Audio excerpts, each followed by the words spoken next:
Bersabar taat pada Allah, menjaga keikhlasannya. Semoga dirimu, semoga langkahmu diiringi oleh rahmatnya. Setiap nafasmu, seluruh hidupmu, semoga diberkahi Allah. Alhamdulillah wa syukurillah, bersyukur padamu ya Allah. Kau jadikan kami saudara, indah dalam kebersamaan.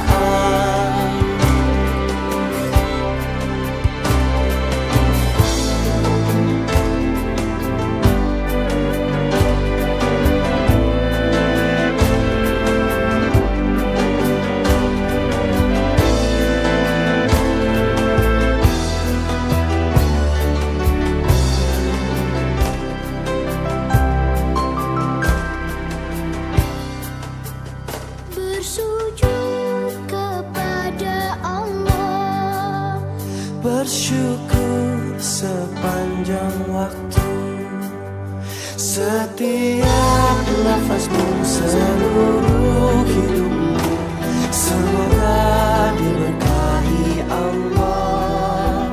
Semoga kepada Bapak sekalian, dan lebih dari itu semua kita pantas bersyukur bahwa pada hari ini kita masih dalam keadaan Islam, baik lahir maupun batin. Kemudian selawat dan salam mudah-mudahan senantiasa tercurah atas junjungan Nabi besar Muhammad SAW beserta para sahabat dan keluarganya. Bapak dan sekalian, sebelumnya kami mendapat amanah dari Bapak Ketua Umum, Bapak Insinyur Irwan Sutardi hari ini tidak bisa berkenan hadir karena suatu hal.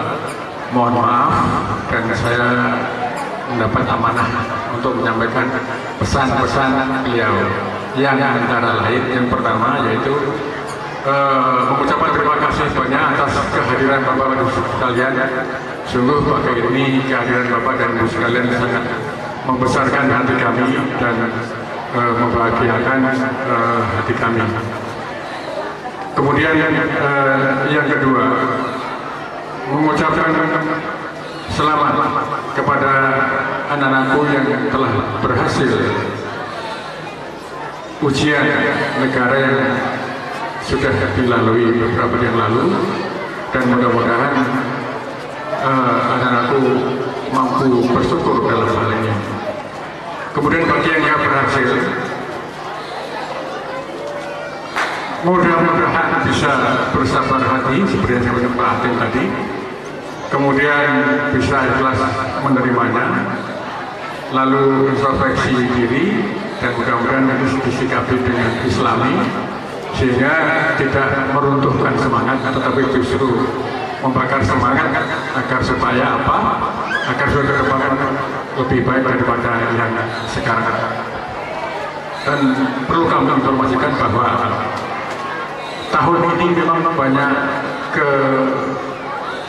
kejanggalan atau tanda petik ya, artinya di luar kebiasaan. Seperti contoh bahwa aliyah tidak lulus hanya sekitar 30% bayar, itu di mana-mana. Katakanlah di sekolah SMU Pamit Bubur Jakarta yang sudah sangat terkenal bonafil katanya, ternyata juga 30% tidak lulus. Nah, Di Makassar sana juga begitu, cuman menyikapinya kan beda dengan kita. Kita sabar, ikhlas, bisa bahkan malah bisa bersyukur. Karena apa? Yang sepertinya ini ujian justru malah bisa menjadi nikmat kalau bisa merubah hal yang kurang baik menjadi lebih baik. Banyak berita yang kita terima, ada yang tidak lulus lalu membakar sekolah, tidak lulus malah mau bunuh diri dan segala macam. Tapi saya juga bersyukur bahwa di tempat kita ini ketidaklulusan ini adalah bukan hal yang kiamat, malah bisa menjadi nikmat ketika kita benar menyikapinya. Dan mudah-mudahan seperti Pak Abdul tadi masih ada upaya beberapa bulan lagi atau bulan lagi bisa kita selesaikan. Namun berita terakhir yang saya baca di koran dari Menteri dari Departemen Agama bahwa tidak ada ujian ulangan. Tapi ini berita terakhir, mudah-mudahan ada perkembangan baru sehingga nanti ada semacam sudah. Sama juga seperti untuk SMU. Pak Wakil Presiden sendiri sudah menyatakan bahwa tidak ada ujian ulangan. Dan kalau toh ini betul, mudah-mudahan kita bisa menyikapi dengan Islami, cerdas, sehingga kita sabar menerimanya. Kemudian terima kasih kita sampaikan pula kepada Bapak pimpinan Madrasah Bekaliyah ataupun Sanawiyah beserta para guru-guru serta para karyawan, para satpam yang telah berbuat banyak untuk menggulung entah anak-anak kita yang sudah diceritakan banyak panjang lebar oleh Pak Hakim tadi, betapa guru-guru ini dengan ikhlas membimbing para anak-anak. Barangkali untuk memompa anak-anak ini kita lihat contoh di pesantren motor. Di sana ada semacam moto atau menyemangati. Mungkin di sini bisa dibuat demikian. Apa moto pesantren motor itu? Kata Pak Kiai Motor adalah moto murid ini adalah murid harus berani hidup lalu tidak takut mati. Kalau hiduplah yang berarti. Kemudian para kiainya memimpin dengan ikhlas, sehingga kita bisa lihat alumni motor adalah banyak menjadi pemimpin yang memang betul-betul pemimpin. Dihadapkan Allah SWT. Marilah kita berjuang di tempat masing-masing. Saya dan keluarga yang tergabung dalam pengurus akan menyiapkan atau berjuang memberikan prasarana dan saran dan sebagainya, dan Bapak Guru pembimbing, lalu Bapak Ibu juga dengan anak. Mudah-mudahan masyarakat yang kuat, yang cerdas, yang bertakwa kepada Allah SWT bisa tergapai di tanah yang indah ini, yaitu di Cikandeng. Billahi taufiq wal hidayah. Assalamualaikum warahmatullahi wabarakatuh. Yang terhormat Bapak Pimpinan Yayasan beserta segenap pengurus yang saya hormati, Bapak Kepala Sekolah beserta para guru dari Nurul Taqwa, yang terhormat rekan saya Bapak dan Ramil, Pak KUA yang siang hari ini juga hadir tempat ini, yang saya hormati bapak-bapak tokoh masyarakat dan ulama, hadirin undangan yang dimuliakan Allah. Pada kesempatan pertama ini dan intinya kita selalu berdoa kepada Allah Subhanahu wa Ta'ala atas surah rahmat taufik hidayahnya, sehingga pada siang hari ini kita masih diberikan kesempatan untuk bersilaturahim di tempat ini dalam rangka menghadiri ihtifalan dan perpisahan kelas 3 aliyah Kalau sanawiyah mungkin melanjutkan di sini Pak. Salawat dan salam semoga tercurahkan pada Nabi besar Muhammad Sallallahu Alaihi Wasallam beserta keluarga, sahabat dan para pengikutnya. Saya sangat berharap kepada yang tidak lulus dulu ya, bahwa ini adalah sukses yang tertunda, kata orang bijak. Tadi Pak Kepala Sekolah juga sudah menyampaikan mudah-mudahan ada kebijakan dari pemerintah sehingga yang tidak lulus ini bisa lulus ke depan. Dan bagi yang sudah lulus, mungkin saya juga tidak ada salahnya bahwa memberikan amanat ini wajib, bahwa ini baru merupakan langkah awal buat adik-adik sekalian meniti karir, khususnya menempuh ilmu pengetahuan dan pendidikan. Karena dalam agama pun disebutkan bahwa kita wajib menempuh mencari ilmu mulai dari buayan sampai dengan yang lahat. Berarti mulai dari lahir sampai meninggal kewajiban kita mencari ilmu. Dan ilmu bisa saja tidak harus di tempat-tempat yang formal, lembaga, badan.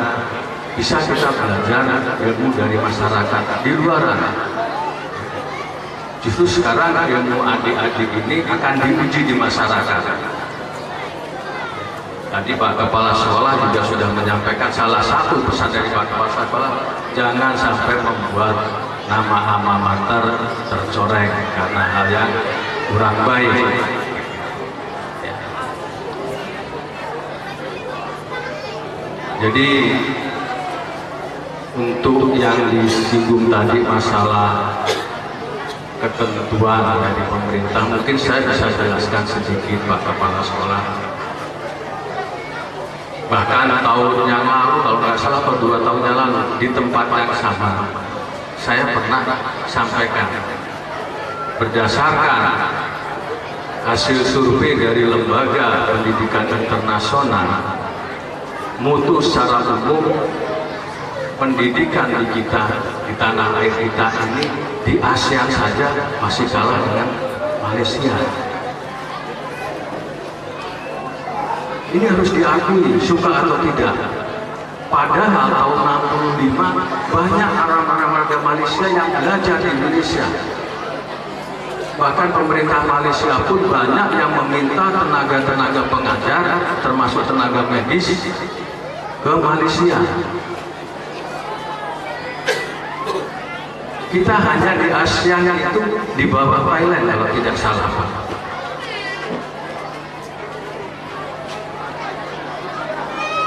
Ya, ini mungkin barangkali salah satu upaya kenapa pemerintah menerapkan ujian akhir nasional dengan indeks prestasi, kalau tidak salah tahun sekarang 4,25 atau 26. Dan itu memang hanya 3 mata pelajaran, bahasa Indonesia, bahasa Inggris, dan matematik. Saya kalau secara pribadi, Pak Kepala Sekolah tadi juga sebetulnya kalau ini penilaiannya secara parsial, memang agak tidak setuju gitu. Karena bisa jadi seseorang yang di UAN tadi ya, atau di UAS, katakanlah yang 3 mata pelajaran UAN tadi bahasa Inggris 10, matematik 10, kalau bahasa Indonesia tidak dapat 4, nggak akan lulus. Padahal kalau di rata-rata tadi 10 plus 4 itu 24, kalau dibagi 3 rata-rata 8. Tapi kalau dia bisa memenuhi indeks prestasi 4,25, katakanlah bahasa Inggris dapat 4,25, bahasa Indonesia 4,25, kemudian matematik dapat 4,25, lulus. Kalau di jumlah secara komprehensif itu cuma 12 lebih sekian. Dibanding yang 24 tadi kan lebih tinggi nilai yang 24. Tapi karena memang ketentuan pemerintahnya seperti itu, ya sementara kita ikuti. Ya mungkin ini salah satu kajian daripada lembaga yang memang ada di Diknas, Pak. Jadi lembaga itu memang mengkaji mutu atau kualitas pendidikan secara umum di tanah air kita.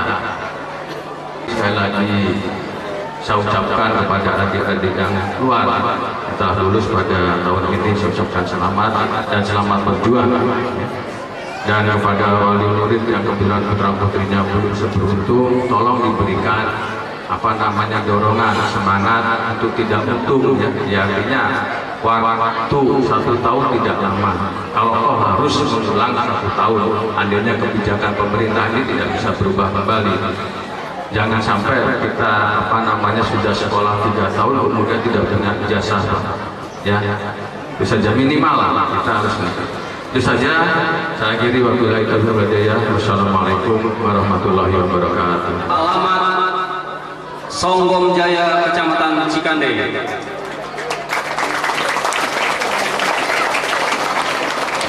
Langsung supaya naik ke mimbar dan tempat tanggal lahir Serang 29 Februari 92, alamat Desa Julang, Kecamatan Cikande. Disusul urutan ketiga, nama Desi Sulastri, tempat tanggal lahir Serang 28 Desember 91, alamat Desa Suratani, Kecamatan Cikande. Dimohon agak dipercepat. Urutan yang keempat, atas nama Nunung Komalasari, tempat tanggal lahir Serang 05 November 1990, alamat Desa Limus, Kecamatan Cikande. Urutan kelima, nama Siti Pariha, tempat tanggal lahir Serang 01 September 90, alamat Desa Parigi, Kecamatan Cikande. Urutan 6, Selviani Khalifah, tempat tanggal lahir Bekasi 20 Mei 92, alamat Situ Trate, Kecamatan Cikande. Urutan ke-7, Nur Lela, tempat tanggal lahir Cikande 4 Agustus 1990, alamat Situ Trate, Cikande. Urutan ke-8, Nunung Nur Hasanah, tempat tanggal lahir Serang 08 November 1991, alamat Cikande. Urutan 9, Siti Nurjana, tempat tanggal lahir Serang 04 Oktober 1992, alamat Desa Parigi, Kecamatan Cikande. Dan urutan ke-10, atas nama Alia, tempat tanggal lahir Serang 02 Februari 1989, alamat Desa Cikande, Kecamatan Cikande. Fitria bin Haji Hasan, alamat Cikande, Serang. Urutan ketiga, atas nama Harnani binti Hapipi, alamat Cikande, Serang. Urutan keempat, atas nama Hasanatul Fadilah binti Sudiman, alamat Bandar Jaya. Isma Hediana binti Edi Sutarno, alamat Cikande, Serang. Urutan ke-6, Juhairia binti Johar, alamat Jayanti, Tangerang. Urutan ke-7, atas nama Jumroh binti Matsuni, alamat Jayanti, Tangerang. Urutan ke-8, atas nama Lopi Susilawati binti Lilit Ripai, alamat Jayanti, Tangerang. Urutan ke-9, atas nama Megawati binti Pura, alamat Jayanti, Tangerang. Urutan ke-10, atas nama Mumun binti Ramid, alamat Cikande, Serang. Urutan ke-11, atas nama Nur Hayani binti Sanadi, alamat Cikande, Serang. Urutan ke-12, atas nama Reni Suryani binti Agus Mansur, alamat Cikande, Serang. Urutan ke-13, atas nama Rina binti Januri, alamat Cikande, Serang. Urutan ke-14, atas nama Rodita binti Didi, alamat Cikande Serang. Urutan ke-15 atas nama Sarmi Nur Syarifah. Urutan ke-16 atas nama Saryati binti Sariman, alamat Cikande Serang. Urutan ke-17 atas nama Siti Fatima binti Madali, alamat Cikande Serang. Urutan ke-18 atas nama Siti Julaiha binti Hidayat, alamat Cikande Serang. Urutan ke-19 atas nama Siti Susanti binti Didi Wahyudi, alamat Jayanti Tangerang.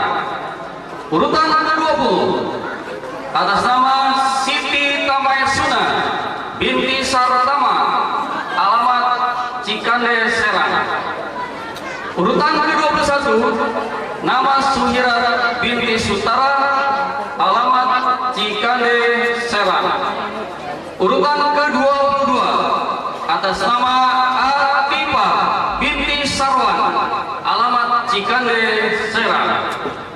Urutan ke-23 atas nama Fatmawati binti Ahmad, alamat Kibin Serang. Urutan ke-24 atas nama Ida Rohaini binti Madrasah, alamat Cikande Serang.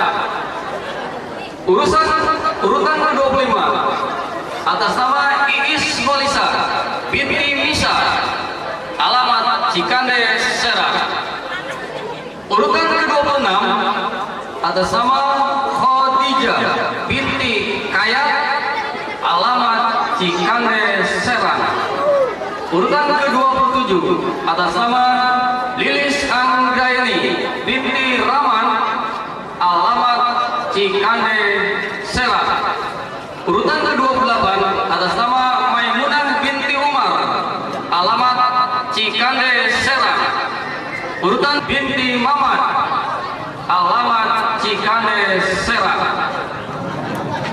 Urutan ke-30 atas nama Mas Tati binti Pendi, alamat Cikande Serang.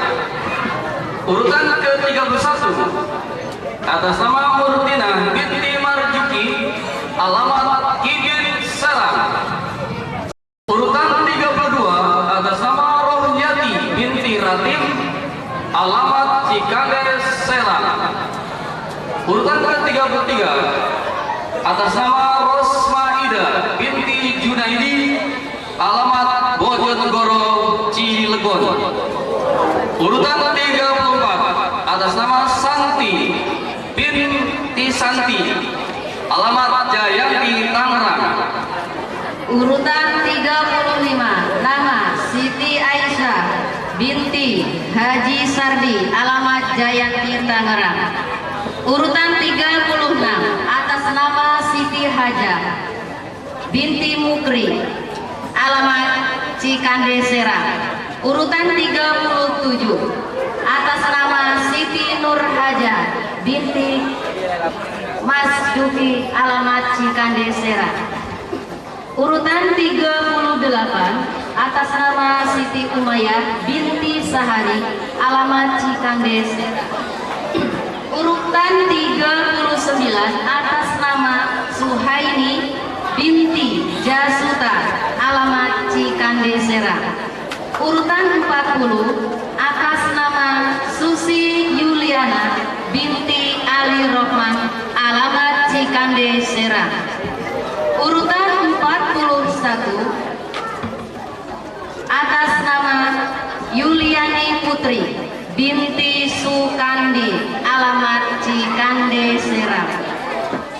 Urutan 42 atas nama Asri Nur Ani binti Matsuri, alamat Jayanti Tangerang.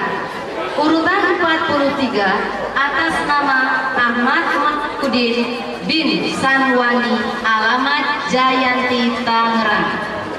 Urutan 44 Ahmad Saiful Bahri bin Cikande Serang. Urutan 45 atas nama Adi Supriyadi bin Manak Susanto, alamat Cipondoh, Tangerang. Urutan 46 atas nama Asepudin bin Kiran, alamat Cikande Serang. Urutan 47 atas nama Bunyamin bin Sanipan, alamat Pamarayan, Cikande. 48 Hasanuddin bin Udin, alamat Cikande Serang. Urutan 49 Iip Oka Mahendra bin Samsuri, alamat Cikande Serang.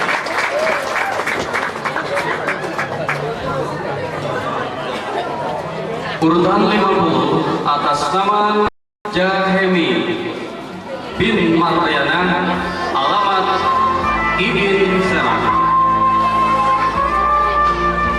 Nomor urut 51 atas nama Muhammad Syihabuddin bin Dami, alamat Cikande Serang.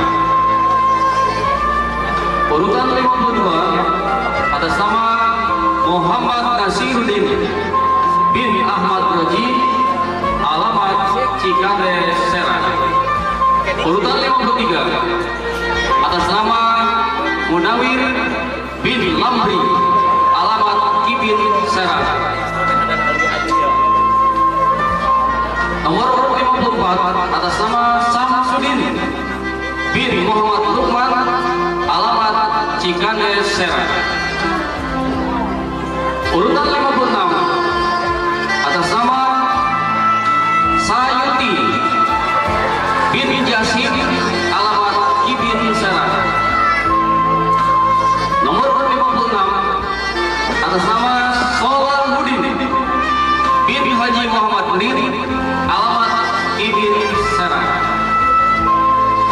Urutan 57 atas nama Ali Kusnadi bin Sukarya, alamat Cikande Serang. Urutan 58 atas nama Ahmad Asiri bin Matsuri, alamat Cikande Serang. Urutan 59 atas nama Ahmad Mukhlis bin Indra, alamat Jayanti, Tangerang.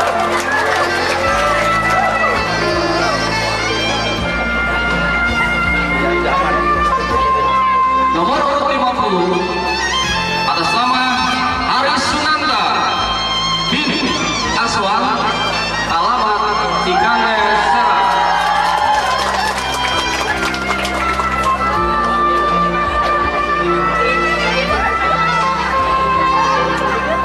Nomor urut 61 atas nama Mahmudin bin Haji Astari, alamat Cikande Serang.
yang terhormat. Demikian tadi pelaksanaan sudah, dan dimohon kepada bapak-bapak yang ada di atas mimbar untuk kembali ke tempat yang telah disediakan.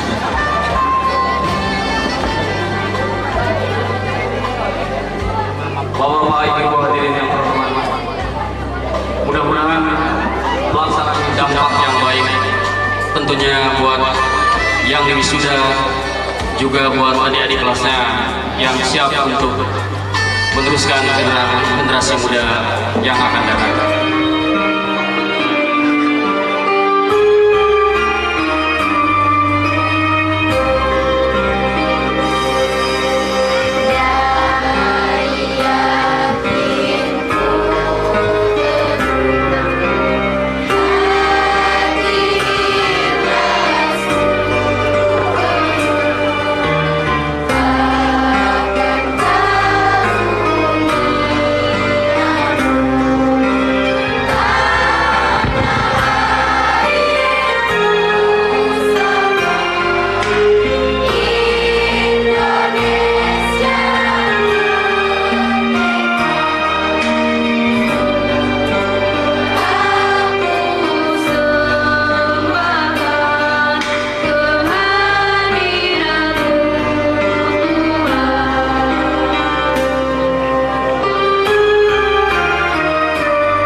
berdiri saja daripada panitia. Terima kasih kursinya. Yang saya hormati, pertama-tama marilah kita panjatkan puji syukur kehadirat Allah Subhanahu wa taala pada siang hari ini. Subhanallah, kita dikumpulkan oleh Allah Subhanahu wa taala dalam rangka, mungkin bisa juga dikatakan sebagai, ya selain wisuda ya, mungkin sebagai wujud daripada rasa syukur kita kehadirat Allah Subhanahu wa taala. Karena pada kesekian kalinya Madrasah Ahlul Taqwa baik sanawiyah maupun aliyah telah berhasil meluluskan, ya mungkin kalau dari hitungan mungkin 70% ya Ustaz ya, sekitar 70%, yang itu merupakan rata-rata daripada prestasi nasional. Lalu kemudian sholawat serta salam kita sampaikan pada junjungan kita Nabi besar Muhammad Sallallahu Alaihi Wasallam, keluarganya, para sahabatnya, serta orang-orang setia mengikut jalan beliau. Lalu yang ketiga, bapak-bapak dan ibu-ibu sekalian, saya menyampaikan rasa salut, saya menyampaikan rasa bangga, saya menyampaikan rasa takjub saya. Menurut informasi dari Bapak Mudir Aliyah mungkin ya, Bapak Dr. Adas Haji Damiri Karim ya, bahwasanya sekitar 22 orang santriwan ataupun santriwati yang tidak lulus pada tahun ini bahkan berkenan hadir untuk menyaksikan acara wisuda dan kelulusan tahun ini. Subhanallah. Mungkin kalau boleh aplaus, saya bisa menyampaikan aplaus buat rekan-rekan yang tidak lulus ini, karena luar biasa. Mereka dalam keadaan seperti ini, dalam keadaan tidak lulus, menyaksikan rekan-rekannya yang lulus. Allahu Akbar. Dengan sabar bersedia hadir. Kalau mohon maaf Bapak Camat tadi kelas 6 SD mungkin Bapak Camat tidak naik ya, pernah tidak naik ya, tapi Bapak Camat berhasil untuk bangkit kembali. Ini SMA setingkat aliyah, tidak lulus bisa hadir dan sabar, mungkin lebih dari Bapak Camat nanti suatu saat yang akan datang. Allahumma amin. Potensi, saya melihat sebuah potensi nilai sabar, nilai keteguhan, nilai kesabaran dari rekan-rekan kalian yang tidak lulus tapi bersedia hadir, luar biasa. Ya, saya yakin kesabaran rekan-rekan kalian, ketabahan rekan-rekan kalian, suatu saat insya Allah akan berbuah. Mungkin agak pahit kelihatannya karena selama mungkin 3 tahun atau 6 tahun bersama rekan-rekan yang sekalian, sama-sama belajar, sama-sama hadir di kelas, sama-sama saling bercanda, sama-sama saling menempuh pendidikan di Yayasan Ahlul Taqwa ini. Lalu kemudian rekan-rekannya mungkin meninggalkan sekolah ini untuk melanjutkan ke jenjang yang lebih tinggi. Bapak-bapak ibu sekalian yang saya hormati, rasa syukur yang mendalam akan nikmat kelulusan daripada rekan-rekan atau adik-adik sekalian di Yayasan Ahlul Taqwa ini, Masya Allah. Tetapi sesungguhnya Allah Subhanahu wa taala menyampaikan dalam surat Ibrahim ayat 7 sebagaimana mungkin yang disampaikan oleh bapak-bapak sebelumnya. A'udzubillahi minasyaitonir rajim. La in syakartum la azidannakum wa la in kafartum inna 'adzabi lasyadid. Gimana kita caranya bersyukur? Bersyukur terhadap kelulusan ini. Bersyukur terhadap nikmat yang Allah berikan, yang imateri. Saya kira ini imateri, bukan hal yang sifatnya materi. tapi ada sifatnya yang kepada hal-hal yang sifatnya rohani, ya, kepuasan batinnya, bisa lulus dalam sebuah perjuangan yang saya kira tadi disampaikan oleh Mudir Mahat Bapak Dr. Andes Haji Damiri. Anak-anak dipentir secara khusus selama 3 bulan terakhir ini untuk menghadapi ujian nasional. Alhamdulillah. Semoga Allah Subhanahu wa taala senantiasa melimpahkan kepada kita hati yang lembut, bahasa senantiasa bersyukuri nikmat Allah Subhanahu wa taala.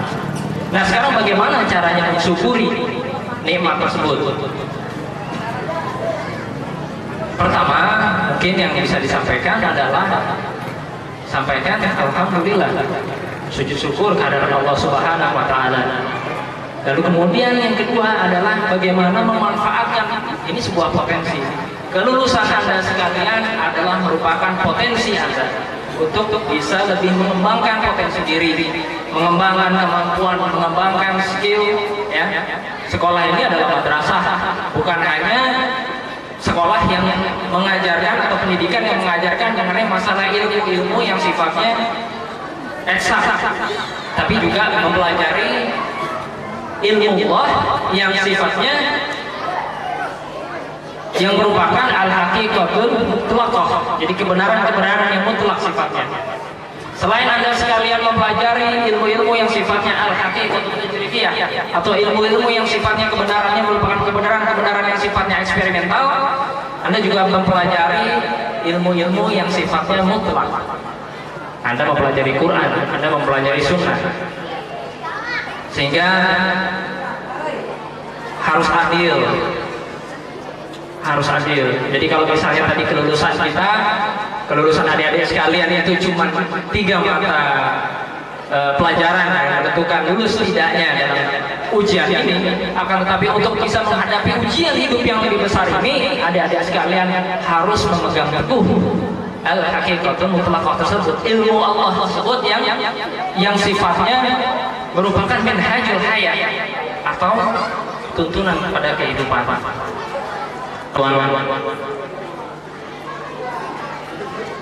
Ketika kita berjuang di jalan Allah, ketika kita berjuang menempuh pendidikan ini, maka sesungguhnya Allah Subhanahu wa taala akan membukakan pintu atau kunci-kunci menuju surga.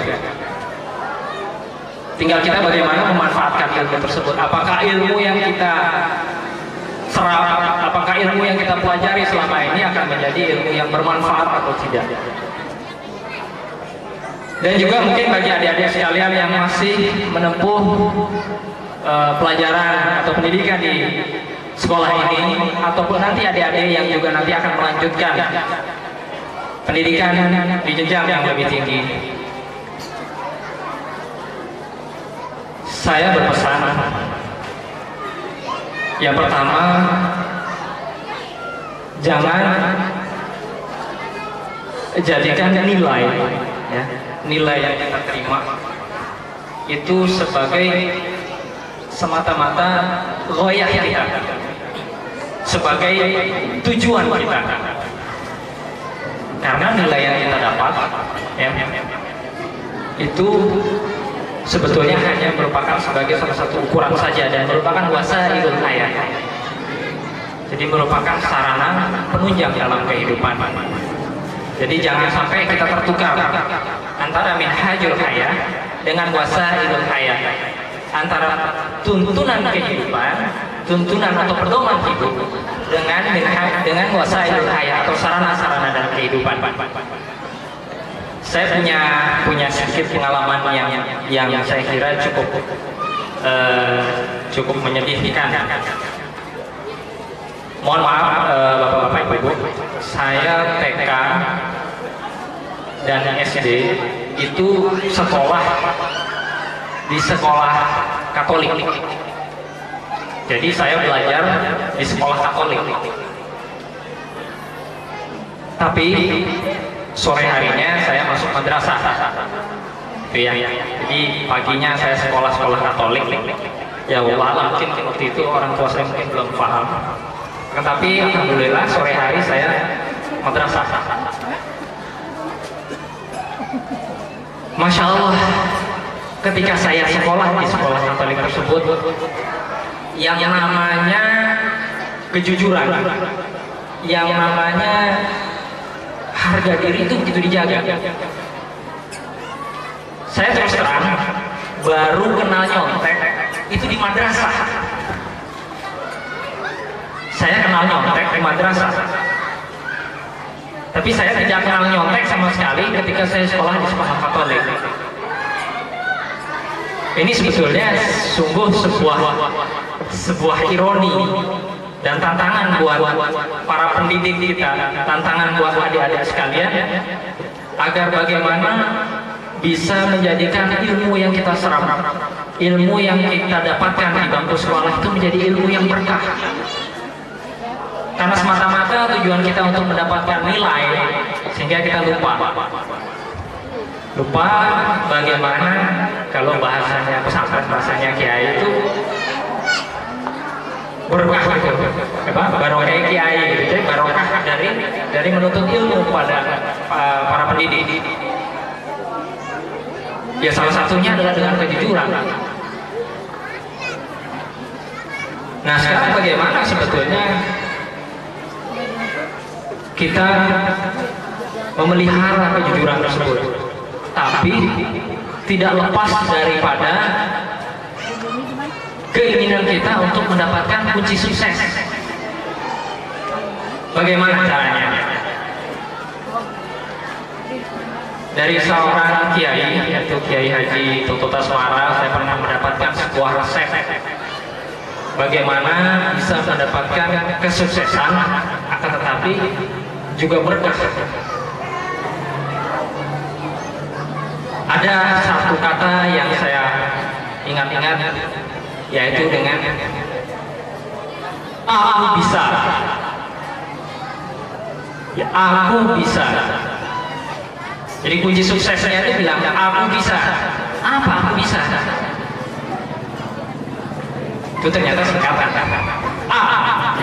Ketika kita bicara aku bisa, maka kita bilang bahwasanya Allah is always in my heart. Satu A. Allah selalu ada di dalam hati kita. Bahwasanya ketika kita menuju kesuksesan, ketika kita berusaha dan sedang menempuh pendidikan, maka senantiasa kita tanamkan Allahu ghayatuna, bahwasanya Allah adalah tujuan hidup kita. Kita sering diajarkan tentang makna tauhid. Salah satunya adalah bagaimana ketika kita beraktivitas, ketika kita melakukan sebuah amal saleh, ketika kita sedang belajar, maka Allah senantiasa menjadi tujuan kita.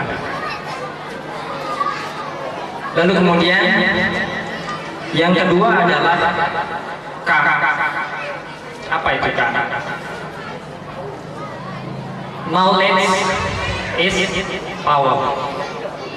Jadi ilmu pengetahuan adalah power, adalah kekuatan. Knowledge is power. Jadi ilmu pengetahuan adalah kekuatan kita. Nah sekarang bagaimana kita memahami ilmu sendiri? Allah Subhanahu wa taala sendiri sering menyampaikan dalam Al-Qur'an, disampaikan fa'lam annahu la ilaha illallah. Di dalam salah satu kitab tafsir, kalau nggak salah ya, di kitab tafsir Ibnu Katsir tentang ayat ini, fa'lam annahu la ilaha illallah. Ilmuilah la ilaha illallah. Ketika kita menyampaikan la ilaha illallah, kita menyatakan la ma'budan illallah, la khaufun illallah. Tidak ada yang kita takuti kecuali Allah Subhanahu wa taala.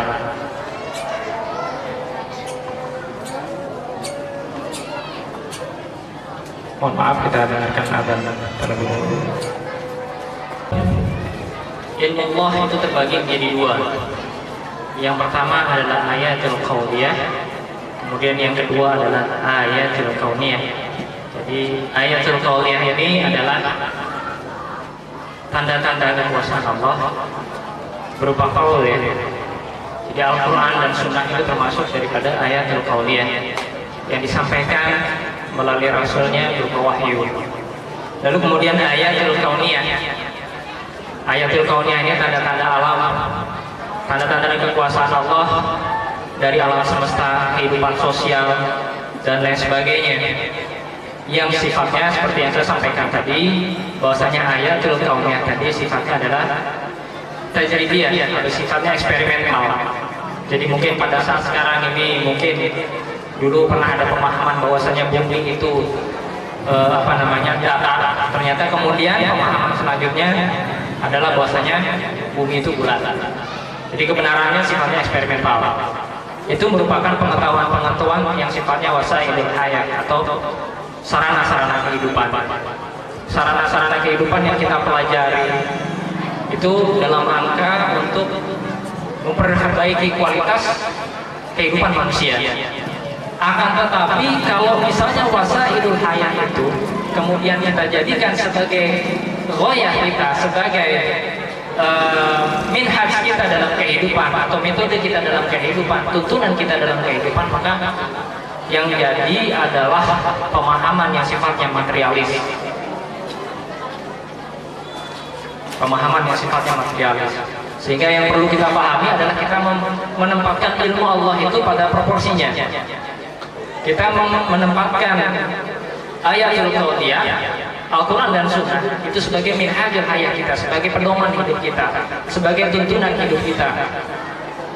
Kemudian wasailul hayat itu sebagai sarana kita untuk mempermudah kita meningkatkan ibadah kita kepada Allah Subhanahu wa taala. Ada sebuah kisah tentang ini saya dapatkan dari dosen saya yang waktu itu belajar di Prancis ya. Ini semacam seperti sebuah anekdot ya. Ketika wasailul hayat, ketika sarana-sarana kehidupan itu menjadi ghoyah, menjadi tujuan kita. Suatu saat ada seorang mahasiswa di semester akhir yang akan menghadapi ujian. Ketika dia menghadapi ujian, dia belajar, tapi nggak masuk-masuk. Suntuk dia, karena suntuk belajar nggak masuk-masuk gitu ya. Terus kemudian dia jalan-jalan di taman. Dia berjalan-jalan di sebuah taman. Kalau di luar negeri itu banyak tempat-tempat yang bisa dijadikan tempat belajar di taman-taman. Lalu kemudian dia bertemu dengan setan. Setan, ini mungkin anekdot di sana. Setan ini istilahnya apa ya? Tersangkut di tiang listrik. Ya, ada setan tersangkut di tiang listrik. Terus kemudian setan ini minta tolong pada si mahasiswa itu tadi. Hai fulan, tolonglah saya, bebaskan saya dari tiang listrik ini. Tolong turunkan saya gitu. Tapi nggak masuk akal juga, setan masa nggak bisa turun dari tiang listrik ya. Lalu kemudian untuk apa nolong setan kan? Ya, namanya juga setan. Ngapain ditolong kan? Bukannya dia jadi musuh kan? Terus kemudian mahasiswa itu berlalu saja pergi, terus kemudian dipanggil-panggil. Baik, saya tahu kamu mau ujian kan? Loh, kamu tahu kalau saya lagi mau ujian gitu dia. Iya, kamu turunkan saya dari tiang listrik ini, maka saya akan berikan kamu bocoran soal ujian. Wah, ini tawaran menarik ini saya bilang. Tapi kebetulan mungkin dia ini mahasiswa yang alim gitu ya, yang soleh itu soleh untuk ukuran Prancis. Enggak. Pengumuman yang pertama yaitu besok hari Minggu kegiatan anak-anak tidak berubah, yaitu kita study tour ke pantai atau ke Cibodas, Taman Cibodas, yaitu sambil melupakan sejenak kesibukan selama ini. Jam 6 pagi tepat yaitu kita berangkat. Kemudian hari Senin Hari Senin, Bapak dan Ibu wali murid dimohon kedatangannya ke sekolah, yaitu wabil khusus kelas 1 dan 2.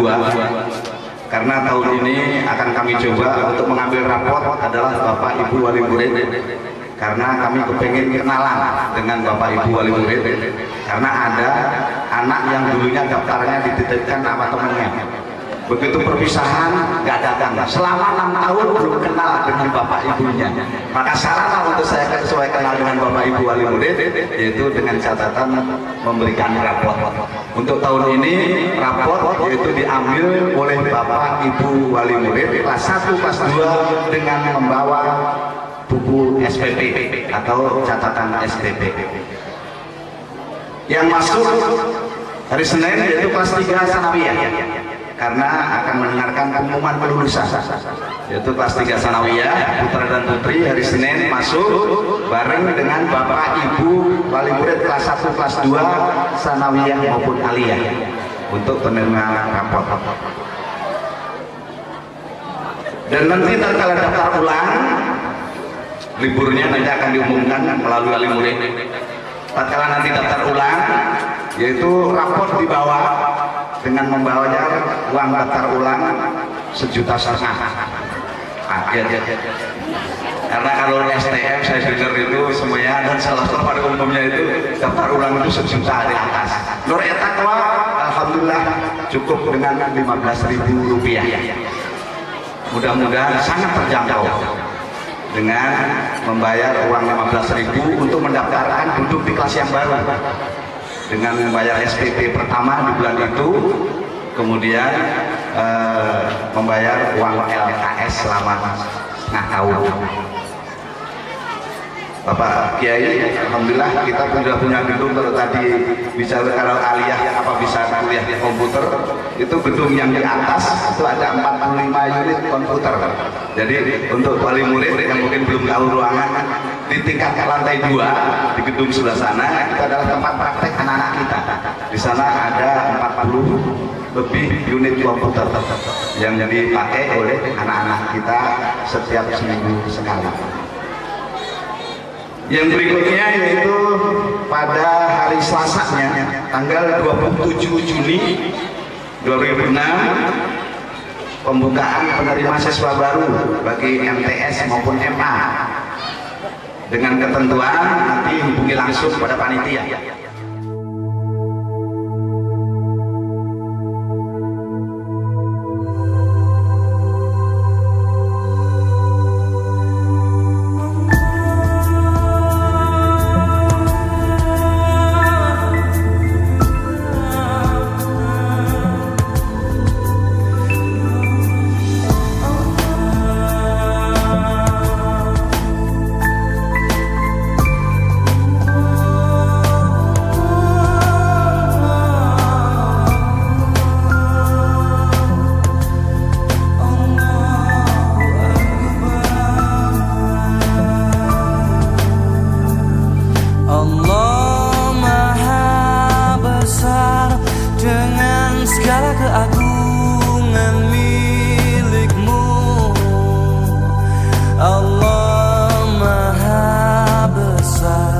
Segala puji untukmu,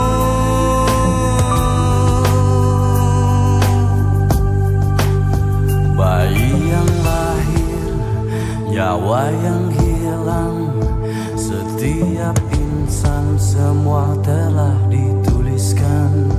Burung yang terbang, ikan berenang karena Allah. Tiada satu pun yang tak terencana,